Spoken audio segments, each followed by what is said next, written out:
on the move. Little dance step was good. Couple of bounces. Can take it himself and launch long. Inspirational. Time ticking away. Stop it. For Silvani. What about that? Mackay. Two in a minute. And they are dancing now, the Blues. Almost Mackay. Walsh, here he is. Straightens up and has delivered. Is there nothing this young man can't do? Hello and welcome to the Navy Blue Corner. I'm Ian. I'm joined as always by my good mate Lockie. And the Blues have beaten the reigning premiers Melbourne by 5 points. Yes, it's just a practice match. And no, we're not getting carried away. But Lockie, you can't tell me you didn't love what you saw on Thursday night. I've now forgotten what it feels like to record a pod after a loss. I don't know how I'm going to pull up. But maybe we won't lose this season after that performance because it was pretty damn good, especially the first half. Mate, it's hard to see us losing a game for the season. In the great words of the old Mick Malthouse that threw that one out before the season started. But no, it was a really good performance. Obviously it's preseason, and I think it's probably good that we're not recording this like the day after the fact, because I think the lid would have been off and it would have been a very different pod. We've had a couple of days off and we've settled down a little bit. But I think you go into preseason, these kind of games, and it's what do you take out of it? And scoreline, throw that to the wayside. Don't worry about that. We just saw so many positives and everything we liked. I don't know how you were feeling going into the game. I was thinking, okay, we're probably going to lose this one by a couple of goals, but I just want to see us compete. I just want to be seeing the little things we saw last week, and hopefully it's all building towards round one. And I did not expect us to be leading with it when our best players are on, just absolutely dominating Melbourne. So I guess, with that, it's another game under Michael Voss. Anything else that you're, I think, noticing that's grabbing your attention? As you were just saying, the thing I was thinking is they ran at us at the end when all our team structure was thrown to the wayside. I was just reminding myself, if we lose this, it does not matter because of all the positives that we are seeing, especially in the game style. And I think a lot of the game style things were the things that we picked up on last week. And we're like, was this a flash in the pan? Like, is this just a one-off thing, like a real scratch match? But now that we had a proper practice game, it just feels like that clearance work, the forward 50 pressure and tackling, the handballs out the back of a pack to a player that is in space. And if they're not in space, another handball and another. Yeah. And how many times was there a handball chain to a player completely with no pressure who could then hit a target? It's unheard of for us. And it was so strange where there'd be times Melbourne have the ball and you probably haven't seen like a Fisher or Sard. Like it's not their fault. They're just nowhere near the contest because they probably shouldn't be. And then as soon as we win the ball back, Melbourne has turned it over. All of a sudden, out of nowhere, they're there for the hands running through. And it just created so much. And I noticed there are a few times where we were just running laterally to the wing to create space and getting those handballs wide or back. Just the smart things that good teams do. The structure seemed there defensively. There were just so many little things that were ticking all the boxes. And it was really good to actually be live at the game so you could kind of see a bit more of the ground to see how it was matching up. And for pretty much the most of the game, I think we structured up really well. Even when Melbourne came in that second half, when our forward structure wasn't there and we weren't able to really penetrate that scoreboard, I felt that the rest of the team was still doing really well and we weren't just allowing Melbourne to just completely run through us. It wasn't this big wave of goals. It was, it was 5 minutes of battling between both teams and then Melbourne would just get a goal in the end of it. It wasn't like we saw last year for me. And I think some of the things that I really noticed that I saw this actually, I didn't see this at the game. I watched the game back on TV on KO and I saw that there were a couple of times, and it'll be interesting to keep an eye on this one. At centre bounces, that's where we dominated all night. And there were a few occasions where we'd either have Kennedy on the sort of half forward line or Chera down there. As soon as the ball's bounced, they'd sprint in and basically create another midfielder in the contest. And I saw it helped us win and get numbers to it. I wonder if that's going to be something that we're doing now on, just to get that extra mid in there to give us the firepower to win the clearances. Super interesting, especially the kind of players that you could see doing that, like those guys that you said. Maybe it's like a Jack Martin or a Fish that could be that guy getting to the extra contest. And yeah, you're right. The centre bounce work and that clearance side of it, like, it was one of my biggest takeaways, was that connection that we felt in the St Kilda game between Bam Bam, Cripps, Chera, and Hewitt. Like, they're just linking up so well. Understanding that Melbourne weren't going 100%, their second game after a premiership win, but still, it's there. That connection is obvious, I think. It's interesting you say that, because a lot of people, obviously, with the preseason, and they're going, oh, maybe Melbourne didn't try enough. And I think the best way I can put it is, we were basically playing like a team that needed to prove themselves, whether it was to the playing group, to Vossi. We're trying to implement a game plan. It's completely different. You've got Melbourne, who have proven it. They've proven it to themselves, the AFL. They've got their game plan, and it's just about, refining things and maybe getting a bit more fitness through. Whereas us, this is so important. It's his first, preseason with the group. We have to learn this, and there's only a short amount of time before the season. We have to start implementing the standards now. And I think we did that with the pressure and intent, everything you saw. It was clear that this wasn't just another preseason game for us to some degree, but Melbourne did have their best midfield in, and it wasn't as if they weren't trying, because for that first 10 minutes, I was shitting myself with the way Melbourne were playing. Yeah. But then we upped that intensity, lifted the standard, and then really for the rest of the game, I thought we were there, and if not better for the most part. Yeah, and I rewatched the game back on KO as well, and I didn't think they went overboard, the commentary team, but they were saying a lot that Melbourne was quite undermanned in other parts of the ground than their midfield. Interesting.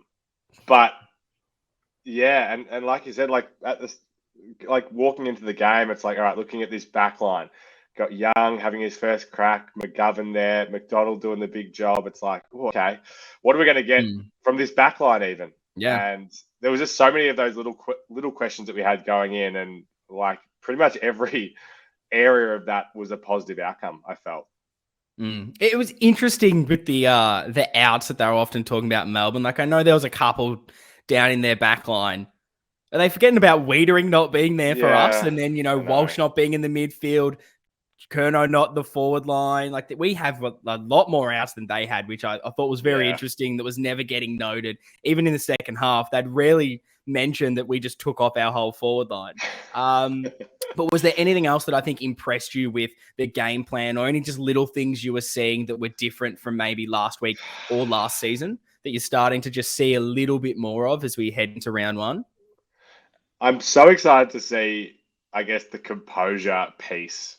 I know it's a thing for the preseason, and it's it would be a lot easier to be composed, but I think that was it for me. Like the long kicks to no one, like they're slowing down. We're seeing less of them. Like just the panic. So many times last year, especially when there was a run on of goals or the like, you just see those panic moves, and it just feels like they're going out of our game, at least for me. So hopefully that'll go into the season, but we'll see. Yeah, I agree. And we were very attacking with our ball movement. You saw it, I think, early lead to a few mistakes where, Gov turns one over because he's trying to hit that corridor, really attacking kick. I think Zach Williams did it, turned it over, but we never stopped doing it, which is good, because that's clearly the directive, and it's so easy. As soon as you turn the ball over, you just get a little bit scared. You go, I can't afford to do it again. But that's clearly what we're trying to do. That center half back, there's always a runner going into it. And that's what we need, because you mentioned those long kicks that it seems like last season and under Teague, all we were doing, it was mark the ball. Man, there's no options. I was going to long down the line.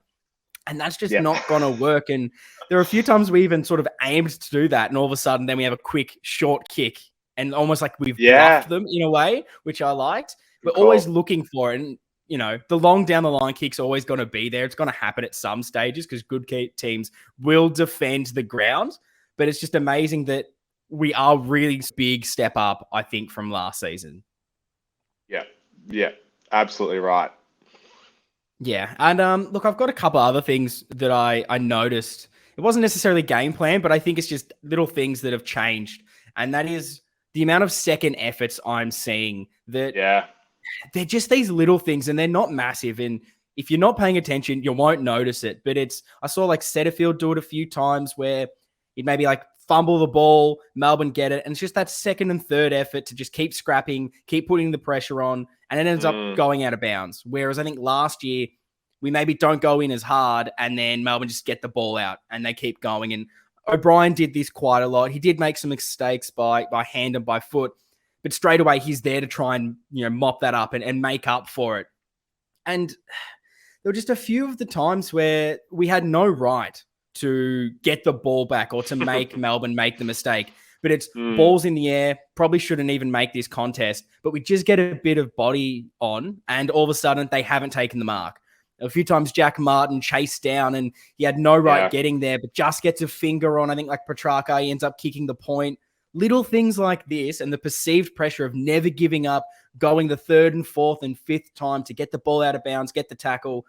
That's what made the difference. And it forced Melbourne, who looked so good last year. And I know it's just a preseason game, but these are the things that are going to hold us in good stead where we're hounding, we're relentless, and it's just going to force a few more errors than definitely we saw in the last couple of years.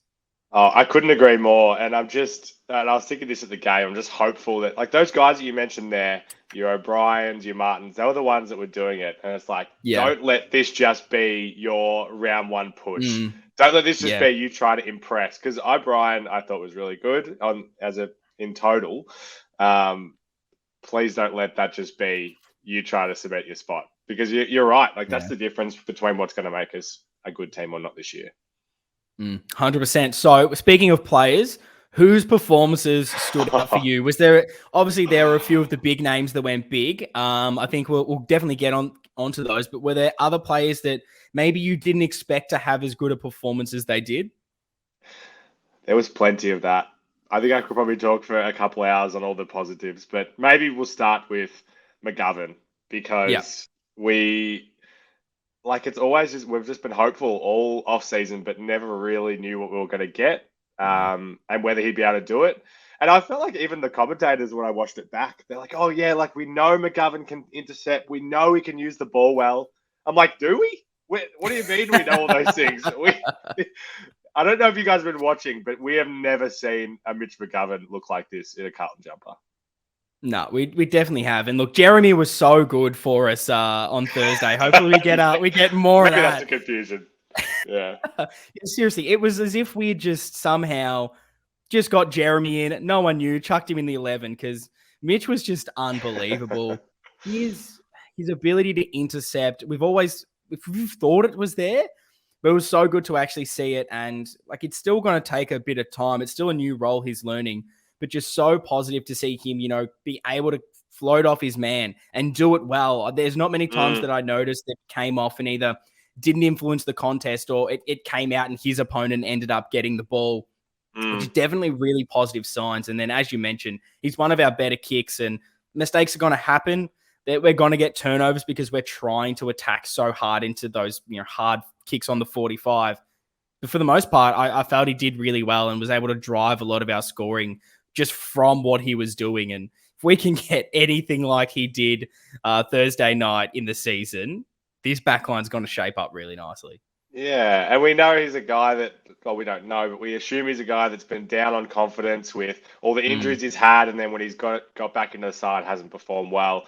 So it just felt like a more confident performance. And one of the things I love that didn't come off was we took a mark about 50, 55 out from goal. It might have been Owies or someone like that.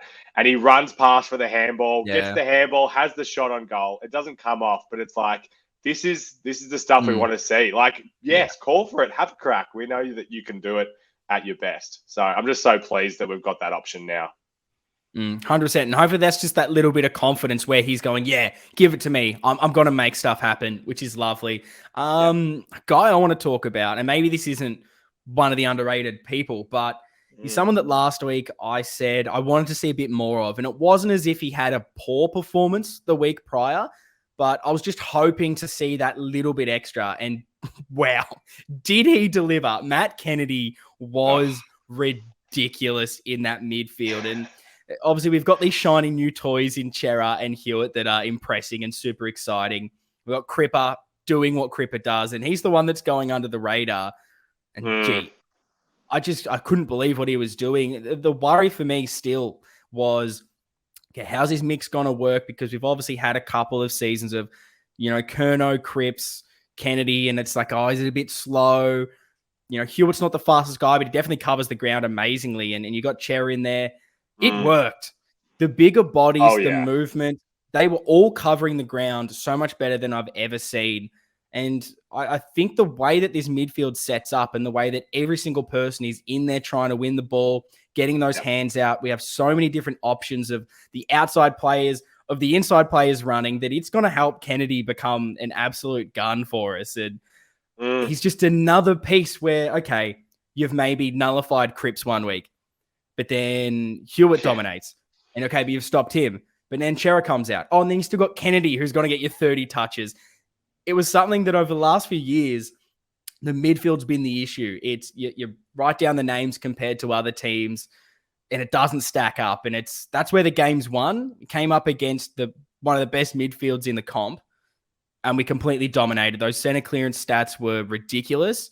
And to see, I don't want to be rude, but like the more B grade player of Kennedy, he's not that superstar just yet. Step up and play like the superstars. That's just so positive, and hopefully he can continue this into the season. Definitely.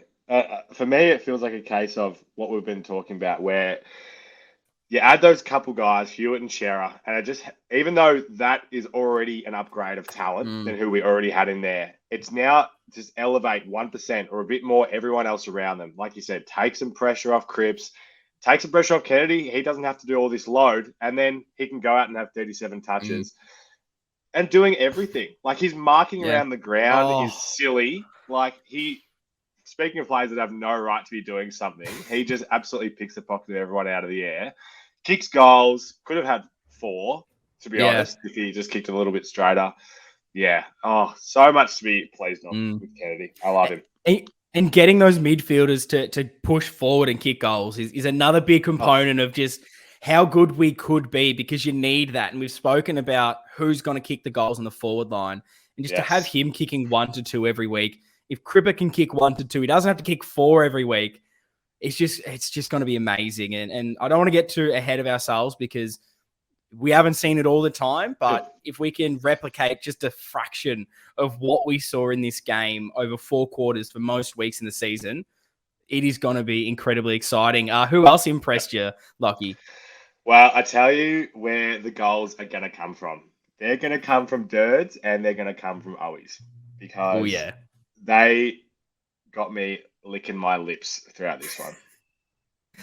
Just exciting. The forward pressure, like every single person was hounding. They were doing so many different little things that you're not going to get the stat for. It's the block. It's the just going into the contest, the 4 possessions before we end up kicking the goal. And I mean, Durden's goal sense. There were a few times the ball just falls down. All of a sudden, Durden out of nowhere picks it up. Easy little goal out the back.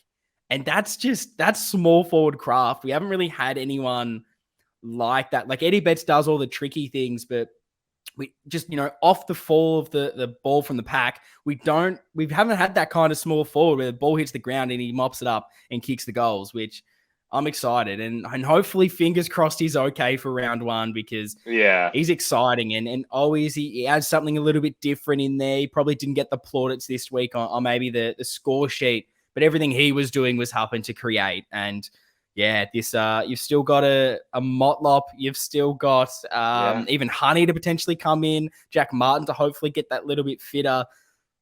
We could have a new little mosquito fleet coming in. Facts. You could feel it in the stands. I felt when the ball would come inside 50, often it was TDK or Harry getting it to ground. They weren't clunking them like they made during the season. But every time Melbourne then got the ball, you could just feel the pressure. And it often, that hunger. I hope that hunger can just stay. I do not want that to be just a preseason thing. Yeah, it didn't feel like an easy task for Melbourne to be able to get the ball out of the forward 50. We could lock it in. They were turning it over. The wall was set up. All the positives. Mm. Oh, 100%. Is there anyone else you'd like to throw out there? Oh my gosh. I don't even know where to start. 21 disposals for Oscar McDonald. Really? 21. 21? Jesus. He was What did good. you Yeah, He you honestly, probably talk about him and Young together, to be honest. But mm, yeah, go ahead. I, I like that. Yeah, with McDonald, it was just another game of didn't put a foot wrong. I wasn't Yeah. worried about their tall forwards, which I probably should have been with how they've played throughout last season. We just nullified it. We did it well. There were hmm probably a couple of times where we had everyone go up and the ball falls down and Melbourne get an easy goal. So I think that's Yeah. just going to happen. They haven't played a lot of footy together. Like there was one where Gov definitely had the mark, but I think it was Young would come over the top and just put the spoil on because he hmm was just trying to nullify and he was trying to do the right thing. But eventually we're going to get that chemistry. They're going to learn and talk and know who's to go, who's to stay down, and they're going to get it right. But I think the signs are there because McDonald he's absolutely fine. There's no issues with him. And I think Yeah. on Young, it was another where I didn't notice him do anything bad. He was fine without Wiedering down there. That was probably the worry going in. How are they going Yes. to structure? Who's going to do anything? I think we have some decent depth now. It's obviously not the finished product, and it was only a preseason game. But if they can again just perform like they did and do the simple things, they weren't trying to be the superstar player with these amazing intercepts or trying to hit off these ridiculous kicks. Just doing the simple things and doing it well. How did you rate both of their games? So pleased. So pleased with both. Um, yeah, it makes for a really interesting thing when Wiedering comes Mm, back now. I think when we spoke weeks ago, I felt like Young was potentially ahead of McDonald. I yeah, don't really feel like that's the case at the moment, but I just feel like Young has I feel like that higher ceiling is there. I'm yeah. seeing like this was a really nice performance, but I'm seeing that he could be that guy in a couple of years, get some more Mm, games, like get the chemistry building, and he can grow. But he very well may not be there in a couple of weeks, which is mm, exciting for us, yeah. and also crazy that we're in this position now, which is great.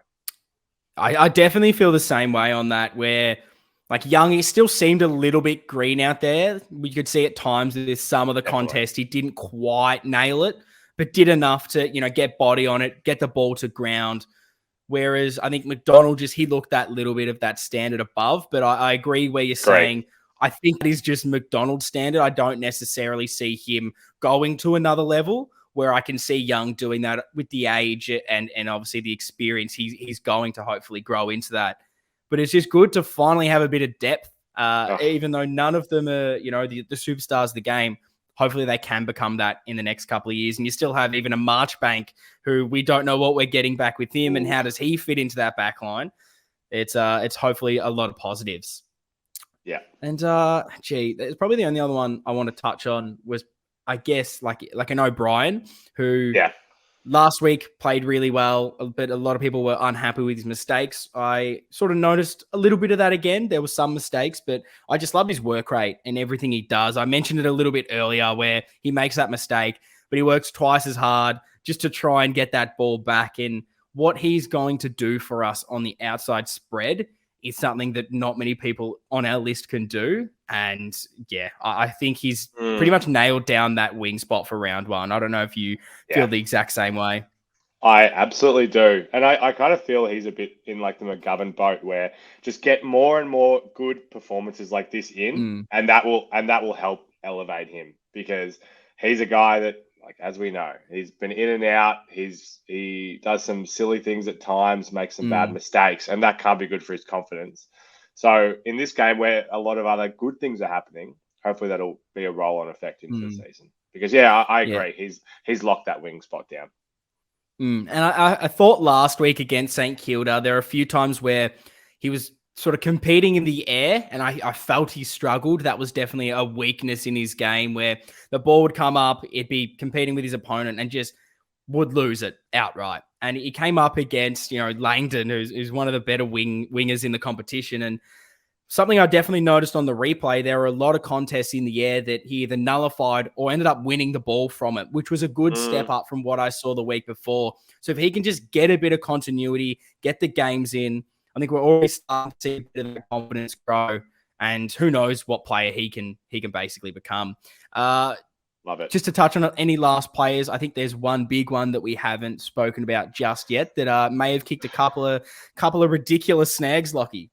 Oh, a couple of ridiculous snags. I thought we were talking about Luke Parks's 70-meter bomb. Oh my God. What was that? Oh, I actually do have a note on that I thought was just encouraging for looking at the group in a whole. He kicks that goal, and every single person from defense, his teammates that he's been training with, obviously in that defensive group, sprinted up the ground immediately to give him a big hug. And you can definitely see that the team is just building that confidence and really gelling together. I think even more than we have seen. There was even a sort of another patch where I can't remember who was tackled into the ground, but Cozzy Pickett drove someone into the ground a little bit after the sort of tackle, and all of a sudden Cripper straight away into him, grabs the jumper. How many times were we calling out for the little things like that last year? Do you, it might only just be a tiny glimpse into it, but do you think that kind of stuff is going to change where we're not seeing a Stocker kick his first goal and no one get around him? We're not going to see Pito on the ground for 20 minutes getting wrestled and no one help him. Do you think that this is hopefully the start of better just cohesion and teamwork? I really am feeling it. I feel like that's the way. That just that gradual improvement in all areas. I feel like that's how it all kind of comes together. We're seeing the better cohesion throughout the game with the way that we're connecting by handball, smarter kicking choices, and I think that is all part of the same piece with the culture and getting around each other and looking after each other. And then if we can get some wins on the board and start getting that, moving our way up the ladder, I feel like that also ties all into that culture piece. So it's great. 100%. But yeah, Cripper, Big Rick. Oh, yeah, Cripper. Yeah, he was okay. Not only, how about, you've just gone out. And I know, again, I've said about 1,000 times, it's pre-season, but you go out there, how many touches have 30 plus, kicks 4 goals, and then just, go and proposes, and now he's engaged. How good is that from Big Rick for a weekend? Not bad. Jetty's looking fine out there, isn't he? He's just moving across the ground so much better than I've seen in a long time. And no. I'm not even looking at the goals and the disposals. That's not what I'm focusing on. It's genuinely his movement and what he's able to do. And he just looks fit. He looks trim. He's getting onto those handball chains. He's doing the easy things. And then he's running his, 70 meters without taking the bounce, slotting it from 50, doing it a couple of times. Standard. The goal where Clary's holding him with one arm. He's only got one arm free.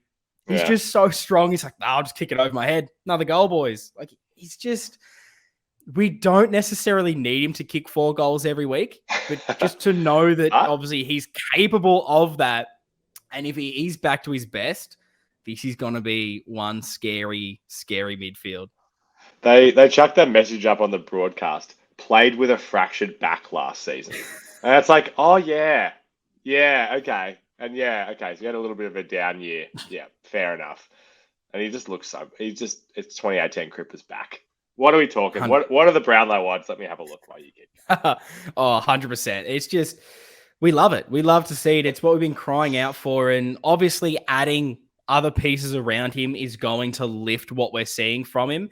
And I honestly do believe that there's that little bit of Hewitt comes in, Chera comes in. You've got Walshy last year, almost overtakes him, and everyone's gone, oh, Cripps is past it. Walshy's now their best player. So the captain of the footy club, he would be playing with a massive chip on his shoulder, just going, everyone thinks I'm washed up. Everyone thinks all these players around me are better. Nah, I'm going to be the best one. I'm going to be the best midfielder in this comp. And I think we're seeing that fire. You can just see that there's that extra motivation. And I can't wait for round 1 to hopefully see all of these things. I don't want this to just be, we've shown it once in preseason and now we're good to go. No, that's the standard now. You've shown it's there. You can only improve now. There's no dropping down. Yeah, mate. The lids are off. I hate to say it. But we're winning the flag. Mate, it's hard not to when we've already beaten the premiers. Who else do we have to beat, you know? No, but look, there's obviously that second half, and Melbourne get a bit of a run on. We had quite a big lead. They kicked 4 in a row. Were able to kick a couple. Then I think they kicked 3 in a row to finish the game. Obviously, that's where the commentators get into it. That's where all the negativity comes from. Of course. Happened a little bit last week where we had a bit of a patch. What do you make of, I guess, the goal swing, if you want to call that again? How did you see the second half, I suppose? Because that's where maybe the negativity has come from a few that's gone, we're not the finished article. How did you see it, though? I don't want to be that one-eyed supporter that only looks at the way, through our blue lens that we do. But if anyone that knows Carlton looked at the structure and the players that were in the different positions that were out there, they would know why this happened and why we kicked 1 goal 5 to 5 goals 2 in the last quarter. Yeah. I personally feel like we had our chances to keep this at a 25 to 30 point lead, and I'm just not reading into the negative aspects of it at all, because I personally didn't see a whole lot different in the actual way that we were going about things. It was just who the players that were there. It was kicking to Willow and Plowman in a pack with Cottrell at their feet is a little bit of a different story. I wish I could disagree with you and we could have a bit of a debate here, but you're absolutely spot on with that one. It's so simple. We had obviously no Charlie out there. We then we take off Mackay, we take off JSOS, and Durden comes off in that second half. Who is left in that forward line?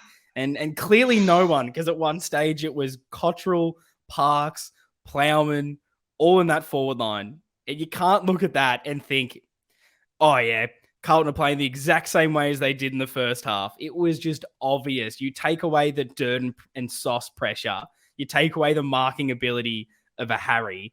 Replace it with 2 defenders and a winger halfback in whatever Cottrell is. It's going to clearly be different. And it did hurt, I think, structural wise in the forward line. We didn't have that outlet kick where we had that tall forward that could take that mark. We didn't have those known goal kickers. The pressure wasn't there. And that's where Melbourne were just able to, I think, a lot of the time pick up the ball because there wasn't as much structured pressure. And then they were able to work it out and just transition so much easier, get their scoring chains happening from that defensive 50, which is where I don't see it happening in the regular season. And probably the positive for me where we talk about these goal swings, it's going to be the buzzword that's going to continue if it does keep happening, which it kind of annoys me because it does happen. And we saw the stats last year. I don't think we were even in the top 5 of teams that had these goal swings. It was just that, we had so many of them and it became a talking point. Yep. But I think the issue is when you look at who was in that forward line, Melbourne could just do whatever they wanted and run it out. So, I guess I'm not too fast. Yeah. And also keep in mind that Plowman was digesting a foot-long sub after sitting in row L or whatever he was. And they go, oh, geez, Durd's calf is a little bit sore. Can you pull the shots on for a 5th quarter?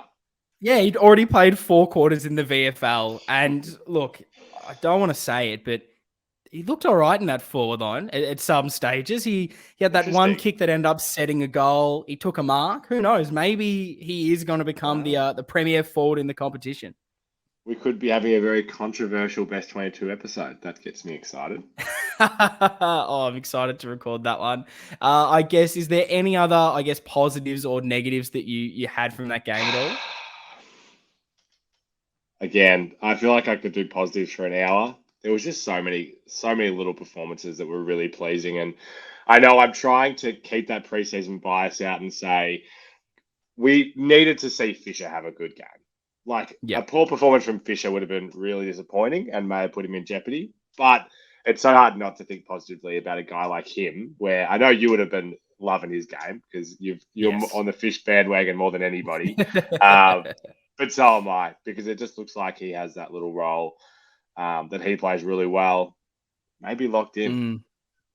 Yeah, he just adds that little bit of like X factor. And I loved when he kicked that goal when he was just streaming forward and running into 50. That's what we want to see. And that was such a goal for me that I've seen us concede about a million times where you're just so frustrated. You're going, oh, they're not missing when they're running in. It's so easy. That's what we can hopefully start to do against teams where he's able to pick the ball on the outside, be one of those different guys that can run through the midfield, get into those center bounces, just adds something that we don't have, that bit of X factor, hopefully. I'm pretty happy with, what we've seen of Fish. I think he's really locked down that role that we were all a bit worried about going into the season, thinking, where's he going to fit? What position is he going to play? But I really like what Voss is doing. He's able to really get these outside players to play to their strengths, find ways to get them involved. We're looking for those handballs. We're looking to find the run, which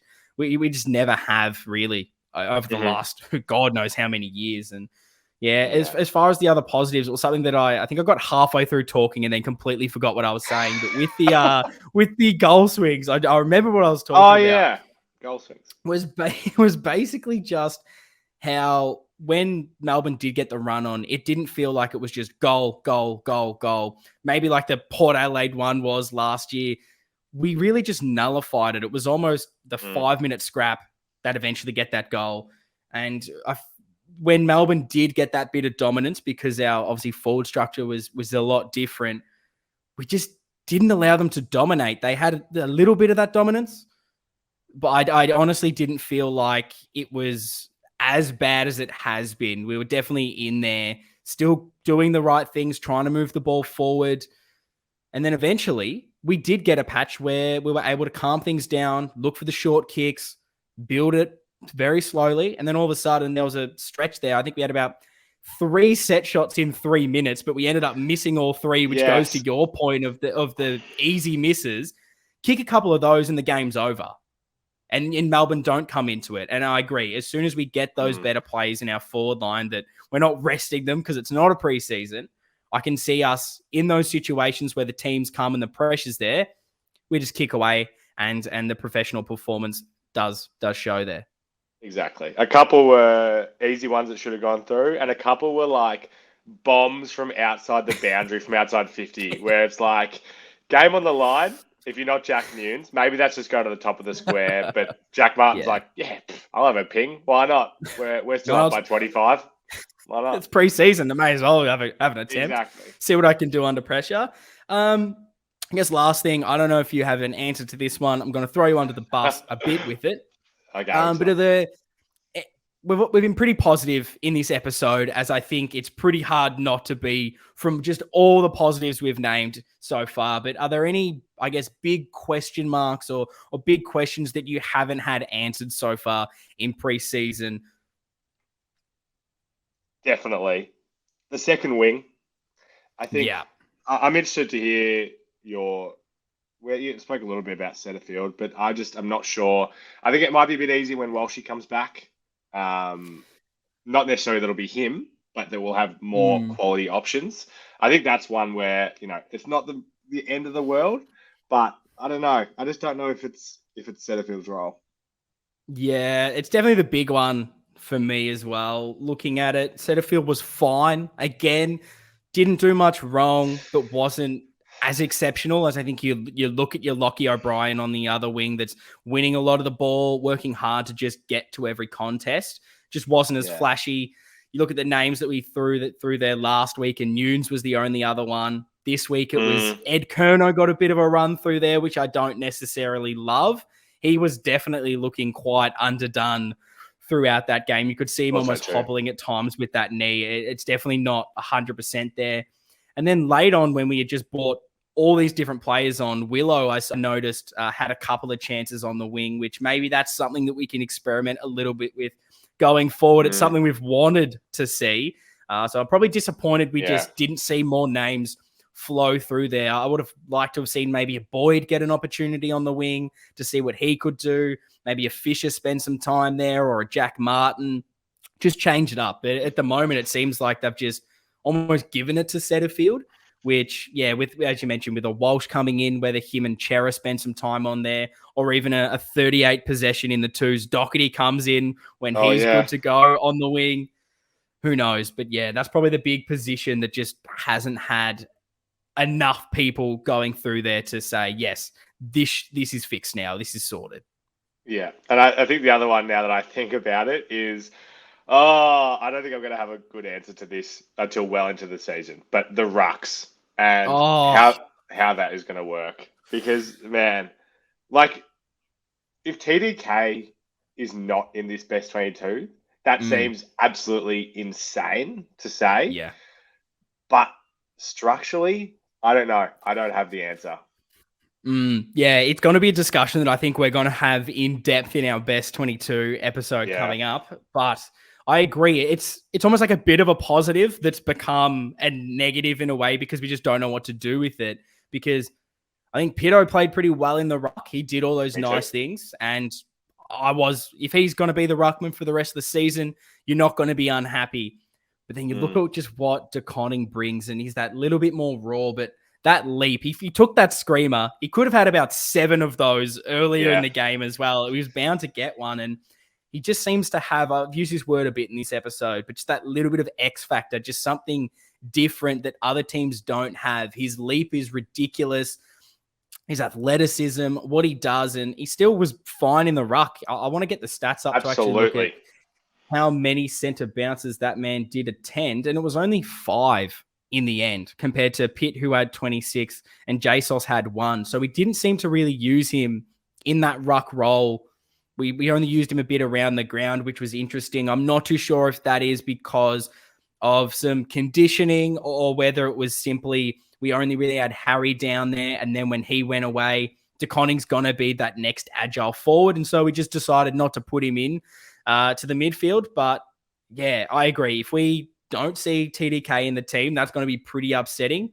But can we have Pitternet, De Koning, Silvani, Mackay, Charlie Curnow, and then the 3 tall defenders? And then even maybe a Brody Kemp in there? Like, is that just way too tall? Or is that a point of difference? Is that going to be something that other teams can't stop? There's a lot of questions, and at least there's a lot of alternatives. It's not us going, gee, who's going to play in these positions? It's who's missing out, which is definitely a good thing to see from the preseason. Yeah, but exactly right. Yeah, I think that's probably going to finish this episode. The lid isn't completely off, but it's starting. It's like the water's boiling underneath there. It's starting to pop off. And I think, if we can absolutely smash the Tigers in round 1, this podcast is going to be something to tune into, I think.